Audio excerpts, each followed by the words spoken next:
Dans un de vos livres, vous avez théorisé le concept d'ethnomasochisme ou syndrome de Stockholm. Là, actuellement, on est en plein dedans. En fin de On compte. est en plein dans l'ethnomasochisme, c'est-à-dire la haine de soi, en fait, qui a pour pendant l'amour systématique de l'autre, de l'étranger, c'est-à-dire la xénophilie, n'est-ce pas? Cet ethnomasochisme a des racines à la fois idéologiques, c'est-à-dire ça vient du trotskisme, ça vient du marxisme. C'est la haine profonde des traditions européennes, c'est la haine de sa propre appartenance, c'est l'appel à l'autre, c'est le fait que l'autre nous est supérieur, et c'est actuellement théorisé par le think tank dont s'inspire le Parti Socialiste, Terra Nova. Et c'est l'idéologie profonde des Verts, c'est l'idéologie d'Edwy Plenel, c'est l'idéologie d'un certain nombre de journalistes, mais c'est une idéologie dominante, mais très minoritaire, comme toute idéologie dominante. Nous sommes dans un processus totalitaire, il faut bien le voir. Nous sommes ce que j'ai appelé le totalitarisme soft.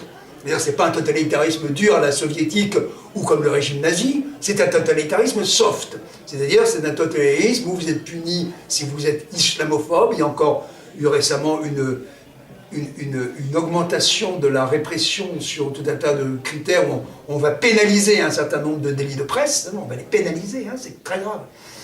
Et donc cet ethnomasochisme est partagé par des gens qui sont à la fois haineux d'eux-mêmes, de leur propre culture, etc., ou en même temps des idéologues, qui sont des grands rêveurs, qui rêvent d'un monde ouvert, alors que le plus extraordinaire, c'est que leurs grands amis, c'est-à-dire en fait l'islam, finalement, ont absolument les convictions inverses. C'est ça qui est tout à fait extraordinaire. Quand on voit par exemple des féministes, des mouvements féministes gauchistes, qui sont pro-islamiques, alors que l'islam enferme les femmes sous des voiles ou à la maison, il y a une contradiction totale.